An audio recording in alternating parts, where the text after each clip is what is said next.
মাছবাট আৰক্ষীৰ বৃহৎ সফলতা 795 কিলোগ্ৰাম ভাং জব্দ চিকাৰীডাঙাত ওদালগুৰি জিলাৰ মাছবাটৰ লালপানী আৰক্ষী চকীৰ অসম অৰুণাচল সীমান্ত এলেকাত চিকাৰীডাঙাৰ পৰা বৃহৎ পৰিমাণৰ ভাং জব্দ কৰে আৰক্ষীয়ে জানিব পৰা মতে আজি নিশা ওদালগুৰি জিলাৰ আৰক্ষীৰ গোপন খবৰৰ ভিত্তিত মাছবাট আৰক্ষী থানাৰ এসআই কুশল চন্দ্ৰ নাথ আৰু লালপানী আৰক্ষী চকীৰ আইএস প্ৰণৱ বৰুৱাৰ যুটীয়া অভিযানত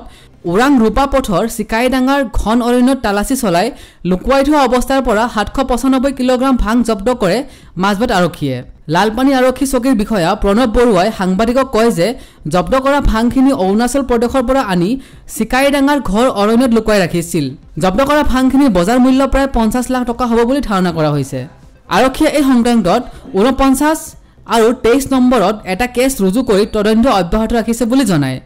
ব্যুৰ ৰিপৰ্ট প্ৰিমিয়াৰ নিউজ